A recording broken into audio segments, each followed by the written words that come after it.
Hey, good afternoon. Welcome to Trains Live. I'm Bob Lettenberger, Associate Editor for Trains Magazine. We are coming to you from Studio B at Kalmbach Media headquarters in Waukesha. And getting a note from on the side here. Go ahead, say that again, please. And all right. Today, it is Amtrak week here at trains.com. And we have all kinds of new content on America's passenger system, Amtrak, out on trains.com. Make sure you check that out. Hashtag Amtrak Week. Look at that. You're going to see all kinds of good things. Some new videos, some staff trips on Amtrak trains. If you are a modeler, a lot of nice tips out there for Amtrak modeling, some stories about Amtrak, some, in my own words, personal accounts of trips along the way. So Amtrak week, and as we said before, hey, no sharks, okay? Just Amtrak this week. So Trains Live, Trains Live, we have a correspondent for Trains, Bob Johnston, who covers Amtrak for us, and he is... I'm not even going to venture a guess how many miles he has traveled on Amtrak, but he probably knows more about passenger trains than what I've forgotten in my lifetime. And he is joining us today, and let's bring Bob in. Here we go, Bob Johnston, our Amtrak correspondent. He is coming to us from a comfy, cozy cabin up in Maine. Good afternoon, Bob. Good afternoon. It's not really a cabin, but it's okay. I'm up here in Maine, so on the road, shooting passenger trains, and just here's the Downeaster schedule for anybody who's interested in that. So, all right, it's good to be with you. Thank you. Thanks for joining us. So this afternoon, we're talking Amtrak, and I know part of your position with us is, I mean, you really are kind of our Amtrak watchdog, and you look and analyze and what is our passenger system doing and what could they do better, and so on and so forth. And that's great content for Newswire, which folks should check out on trains.com. But this afternoon, I think we're going to kind of celebrate Amtrak for what it is, for the triumphs they've had. We'll get into a couple of topics that probably get on the edge a little bit, but kind of want to pick your brain and also get folks to know you a little bit better as to your feelings about passenger trains and kind of what you like and why passenger trains. And I think that would probably be a good place to start. What passenger trains? What about them got you so excited that you have made a journalistic career out of reporting on them, and especially following Amtrak? Well, what's interesting is that when I was little, I was my father took me on a overnight train trip. I think my first trip in the Capital Limited between Chicago and Washington, D.C. When I was about 5. But one of the things that I always appreciated about passenger trains is that it's got a interior space.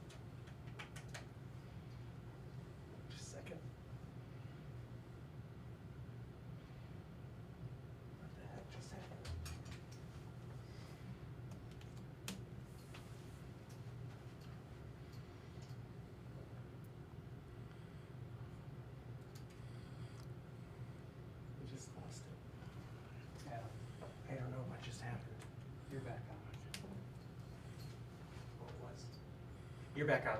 Okay. We lost him. Okay. We lost the conversation. Okay. Okay. All right.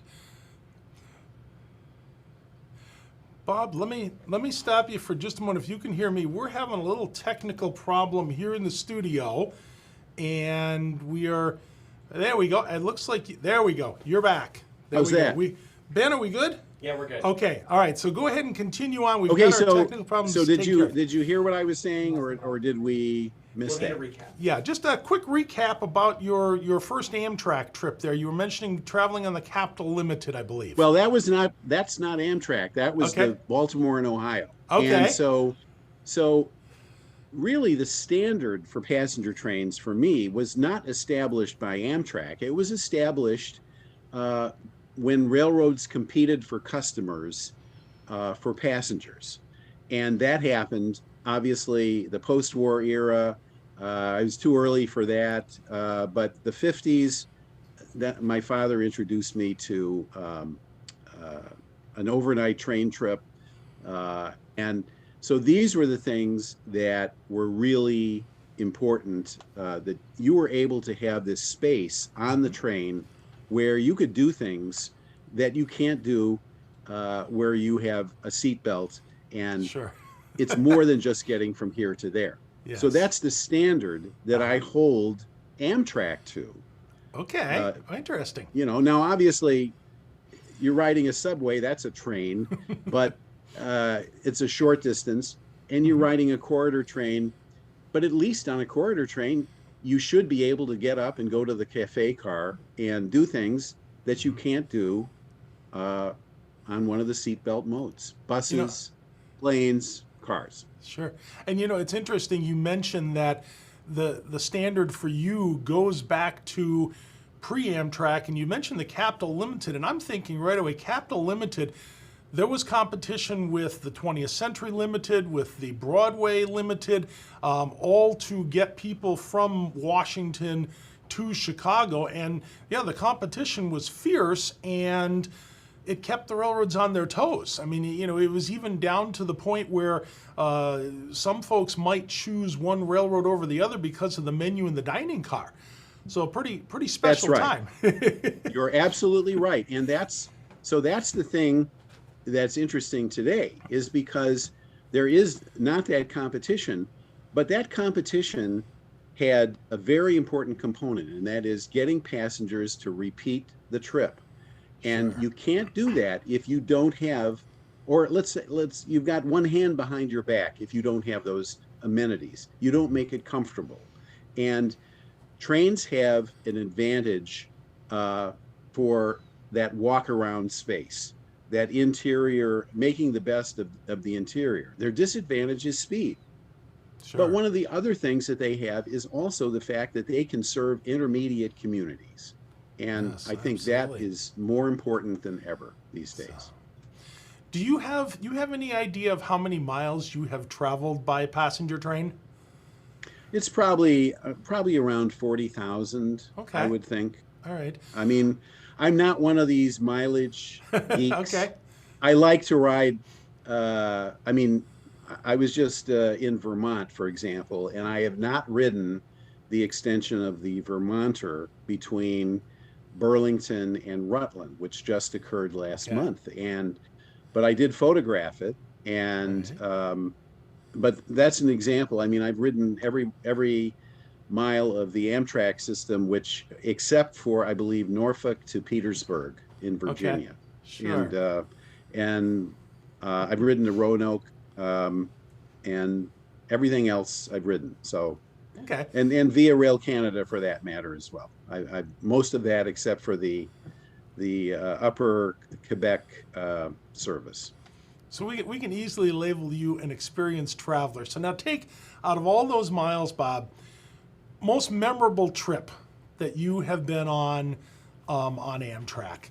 What was the one that stands out in your mind? What was the most memorable about it? What made it so special?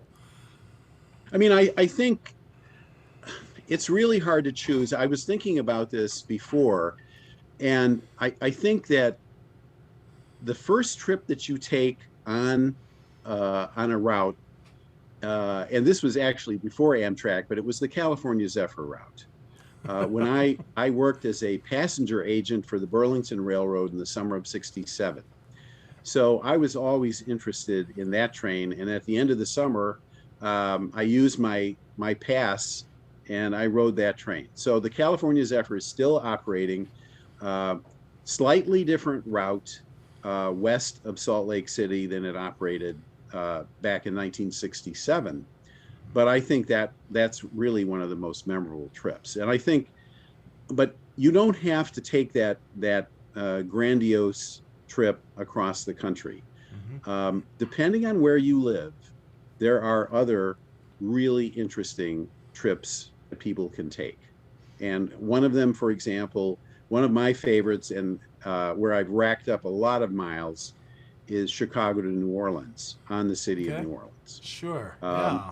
what's great about that, southbound in the morning, you leave Memphis and you go through the Mississippi Delta, and you get down to Jackson, Mississippi, and then after you get alongside Lake Pontchartrain, you go right along that into New Orleans, and it's just the proper way to get to New Orleans.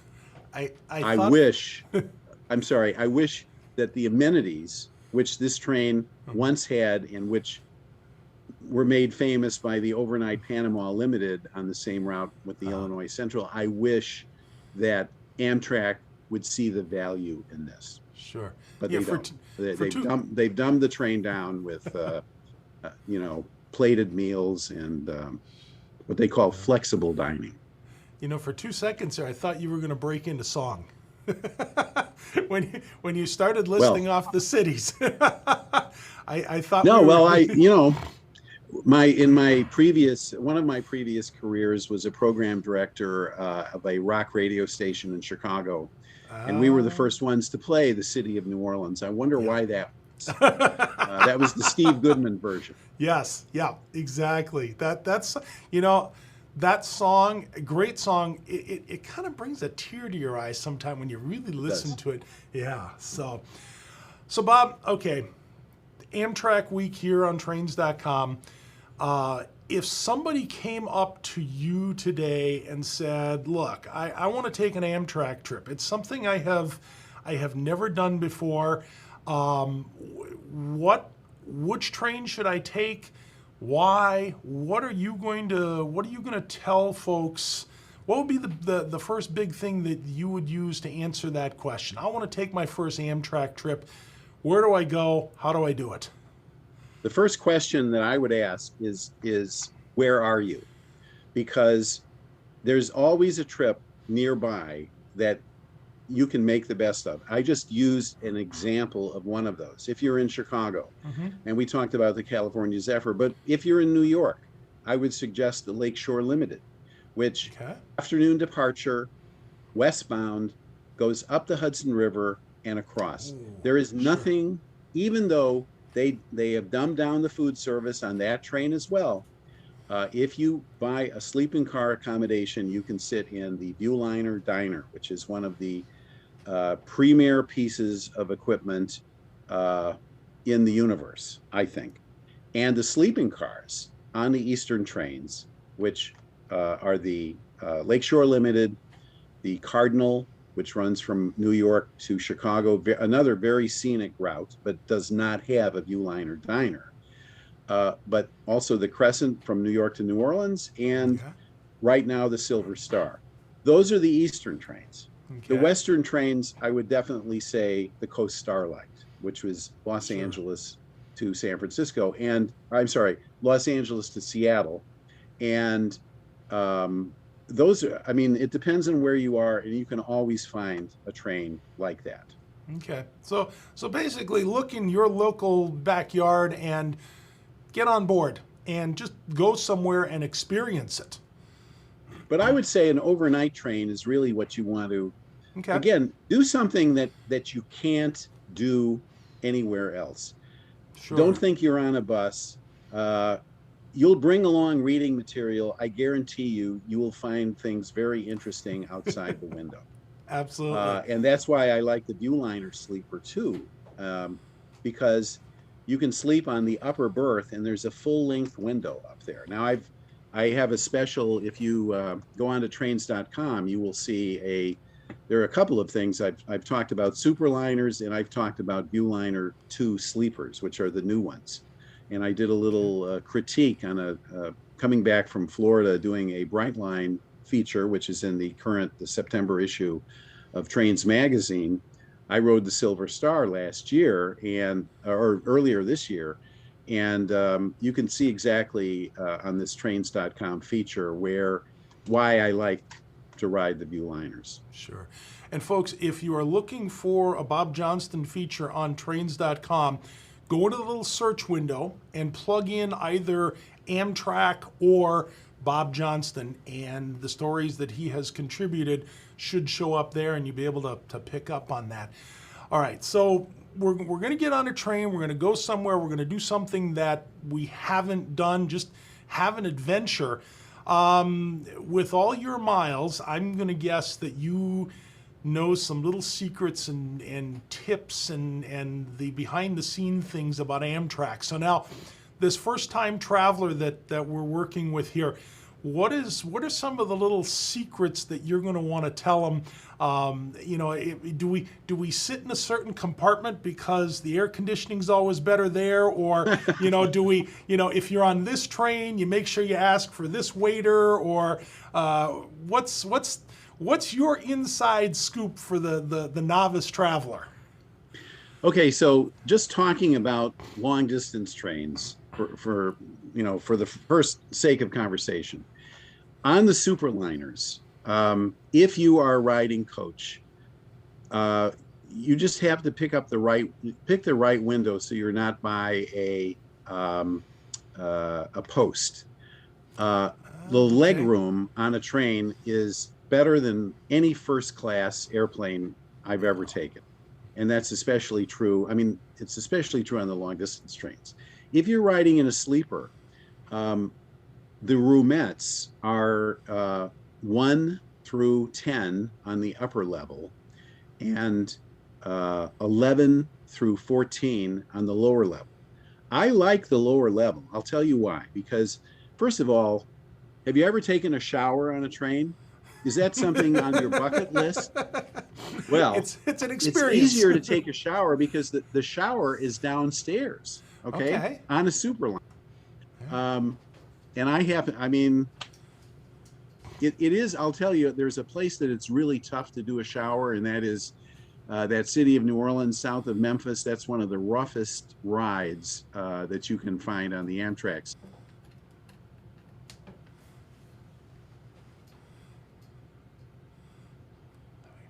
On Amtrak.com, and you want to try to specify a room.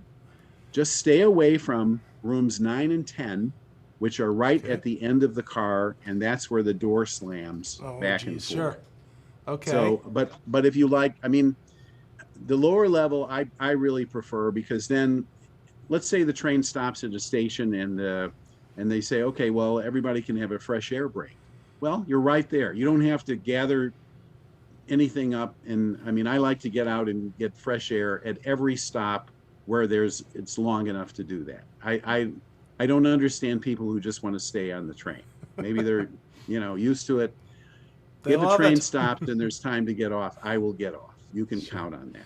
All right, so stay away from the ends of the car, and on those superliners, don't overlook the lower level. I think I kind of get the impression from the times I've ridden, folks there's a stigma about that lower level. It's like they're missing something, but everything you say, it makes perfect sense, because you get for that break, and to have those few extra minutes, especially if you want to get off and walk up and down the platform.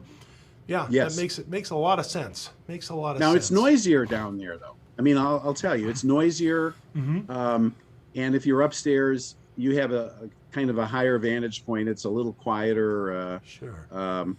Now, in the Viewliner and the single level, I already talked about that. If you get a roomette, the main thing is to sleep upstairs. If you're traveling by yourself, the attendant may just want to make up the lower berth. Hopefully you can climb up. You have to climb up over by the sink, and they'll show you how to do that. They'll show you how to store your luggage both under the seat and in a little cubby hole up on top. That's what I wouldn't ride a Viewliner now without sleeping on top. It's great. But Bobby, stay away from the superliners, because it's just such a narrow, it's like a slab that you have to crawl into. Sure. And then you get guys like me that are approaching 6'5", who think they can sleep up in the upper berth, and it doesn't work. Even after you're going to have to try it. I mean, superliner, absolutely not. Yes. But Viewliner, remember there's lots of space up there. It's not, I mean, and again, this is the biggest, Amtrak has begun promoting, you can travel in a private room. This started really with the COVID-19 pandemic, where they were actually promoting this. But it is so, if you can get into a sleeper, they don't have enough equipment right now, but Sure. we won't get into that right now. Okay. I want to go to the bookshelf here for a second. Anyway, can we dial in Skycam there, Ben? There we go.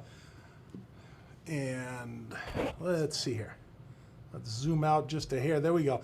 Got a book I pulled off the bookshelf, and it goes back to 1997, written by a gentleman named Joe Vranich. Mr. Vranich had worked for Amtrak, and in his book, he talks at the time, and this is early on in Amtrak history, talks a lot about what Amtrak could do differently and how it could have been set up differently, and really where passenger trains, in his vision, were supposed to go or are supposed to go in our country.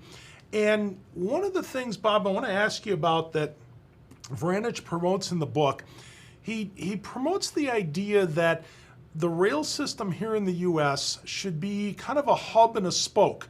And think about the here in the Midwest. Chicago is the hub, lines radiating out to Milwaukee, Minneapolis, St. Paul, Des Moines, Detroit, Cincinnati, Indianapolis. And if we're traveling in that distance, take one of the shorter inner city trains within that hub and spoke. He also advocates, though, that if we're going a longer distance, say we're going to go Chicago to Los Angeles, we should probably fly and convert long distance trains to really kind of a luxury land cruise. And I guess what I wanted to ask you about that, because I've not only seen that in Vranich's book here, but over the past 40, 50 years of Amtrak, that idea seems to crop up in other places from time to time. So I guess, is it valid? Where should we be heading passenger train wise here in the U.S.? Today, first of all, let me just tell you that my copy, when I read Derailed, I made so many caustic remarks in the margin all over. I don't have that. I don't travel with that book. I don't think I've thrown it away, but really everything that he was talking about was ideological, pie in the sky problems of someone who didn't understand the potential of what a U.S. rail system could actually do in linking mobility across the country that doesn't exist for people who don't have cars. And okay. And I think this is the fallacy of what Joe Vranich was talking about. Now let's talk about the rail cruise. That's been tried. And in fact, what's happened now with Amtrak management is that with their limited capacity, the higher prices that they are charging, it costs over $1,000 to take a roomette across the country, let's say on the Empire Builder from Chicago to Seattle. This is ridiculous, okay? They have equipment sidelined. What's bad about that is that if they have limited equipment, they can't cater to this rural to urban mobility market, which if you're if you're awake today, that is what's really happening in the last couple of years. And only there are no options for these markets. Joe Vranich can fly when he wants to fly, Sure. but okay. Damn it, you better be at that near an airport. Now, his corridor idea, this hub and spoke, that would work great if we had the will to build infrastructure. Let's say a prime candidate would be Chicago to Indianapolis, where it is truly high speed, where you were able to do a train that would average maybe 100, 110 miles an hour. The Northeast Corridor was built for that because it has no highway crossings. Mhm. But right now, Amtrak is trying to do what they call a connects us idea with all this infrastructure money that they've got. So what they want to do is they want to do corridors, and they would like to do hub and spoke. The problem with that is that uh, the infrastructure isn't there to do that. What you need between Chicago and Indianapolis, to use that example, is you need frequency and you need speed. Sure. The frequency and speed will depend on the infrastructure, and the infrastructure is right now terrible on that route. It's used by the Cardinal 3 times a week. The other issue is that what Amtrak is demanding is that states support these short corridors. And so that means, for example, that if you're going between Chicago and Indianapolis, hey, we're Amtrak, we're not going to do anything until we get paid by the state. Okay. And the state decided we're not going to pay for the Hoosier State anymore, which operated on the days of the week that the Cardinal didn't operate. So first of all, I don't think that that is a valid idea, because people don't travel between airport type endpoints. If you're going Sure. to, Yeah. Okay. I mean, like, for example, let me give you another example. Chicago to Minneapolis to St. Paul is on the Empire Builder. The state of Wisconsin and the state of Minnesota are going to launch a second train on this Canadian Pacific owned route. And this is going to it's going to serve these intermediate points as well as the endpoints. Now, it's 400 miles. The speed is not going to be any different on this second new train, but it will give people an alternative to the Empire Builder. You know, So that's the issue. You make a valid point there, Bob, with that intermediate stop and the flexibility, because I think for myself, every time someone has come to me and said, we're in Wisconsin, should I catch an Amtrak train? And I don't think once I have ever said, oh, Milwaukee's the ideal spot. Yeah, I mean, sure, if you're here in the Milwaukee metro area, great. But I think I've always said, hey, go to Columbus or go to the Wisconsin Dells, or, if you're coming east, even consider La Crosse. So, yeah, I think that you bring up a very valid point, that flexibility for some of the small towns again gets to the root of where people need transportation. Hey, and let me go ahead. Let me just add one more Sure. thing, because you mentioned the whole land cruise process. Well, management now is taking that approach essentially by putting traditional dining car meals back on their overnight trains that run in the West. The Empire Builder, Chicago, Seattle, Chicago to Emeryville, California on the California Zephyr, the Southwest Chief, Chicago to Los Angeles, the Sunset Limited from New Orleans to Los Angeles, and Seattle to Los Angeles on the Coast Starlight. That's it. Mm-hmm. And for that privilege, you have to buy a sleeping car. If you're in coach, you can't eat in the dining car. That's a problem. Sure. It doesn't fit their business model. So the land cruise has been tried, beginning with the American European Express. Okay. That was back in 1989. And first they ran regular luxury cars on the back of Amtrak's Capital Limited and the Broadway Limited when it was still running. And so that was tried. That became the American Orient Express. It became Grand Lux Rail Tours, and they went bankrupt in 2008. It didn't pan out for a variety of reasons. Yeah. So, all right. By absolutely no powers vested in me by anybody, I have an opportunity here to give you a very special appointment, Bob. You are now the, let's call you the Special Amtrak Advocate and Improvement Officer. We're going to get you a nice nameplate for the door. there's no salary or anything extra with this. We'll get you a good parking spot to go with it. But under this title, you, Bob Johnston, everything that you know about Amtrak, everything we've talked about here today, everything you've written about, if you had one thing that you could change or improve about Amtrak today, and no rules, don't worry about the funding, we'll take care of that later, okay?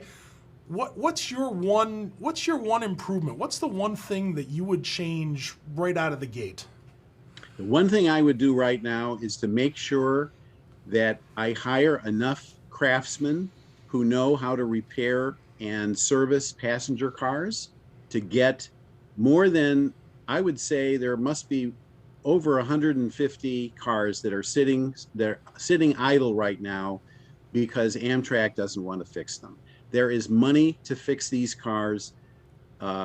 They're claiming, well, you know, we got rid of, we furloughed all these people and then they took other jobs. Well, you have to roll up your sleeves and do that. That number one thing would help so many issues. It would help. I mean, obviously it's a heavy lift now because of the steps that Amtrak took. But that is the number one thing. And so for that to happen, management has to recognize that that is a priority. And for that to happen, there are some people that are nominated to be on the new Amtrak board of directors. They have to exercise oversight. And right now, 5 people have been nominated. They are supposed to be nominated for geographical reasons, but 4 of the 5 are basically Northeast Corridor people. So right now, there is a problem with oversight of management. So, but again, for that to happen, the main thing is if there were no other constraints, I would change the priorities and get that equipment on the road. The summer has been a disaster in terms of sellouts, high prices. There is demand out there on the corridor trains. I was just in Hudson, New York on Sunday, and every train on the Empire corridor from Albany to New York was sold out on that particular day. You could not, get a seat. If each of those trains had an additional coach, that would be something that they could do. And so Amtrak's clientele is definitely coming back. They have to invest in the people to get the cars on the road and get those assets that are wasting away right now back on the road. That's what I would do. There we go. Get a few more cars out there, get a few more people on trains. Bob Johnston, our Trains Magazine Amtrak correspondent. Bob, stay with us here. I want to wrap a few things up and then come back and chat with you for just a second. Let's head over to Mr. Bob's bookshelf as we usually do during the program here. We had mentioned Derailed, book by Joe Vranich from back in 1979. His ideas of what Amtrak and America's passenger trains should be like. This book is an older book, as we discussed, like I said, 1997, but it is library. Go ask your librarian, folks. Also, just taking a cruise around Amazon, you can still find this in Amazon's bookstore. So if you want a different look at America's passenger trains, check out Derailed. Also on the bookshelf, My Life with Trains by Jim McClellan. McClellan had experience with setting up Conrail, was also instrumental, or not instrumental, but was part of the team that developed some of the early routes that Amtrak would be following. Also then worked for Norfolk Southern as they and CSX divided Conrail. So Jim McClellan, a story about his life with trains, kind of takes you again behind the scenes and gives you a look at railroad organization, railroad planning, and Amtrak history, really. What was happening right at that very beginning. And one other book I want to pull off the shelf for you here today. Fred Ash has a wonderful story about Chicago Union Station.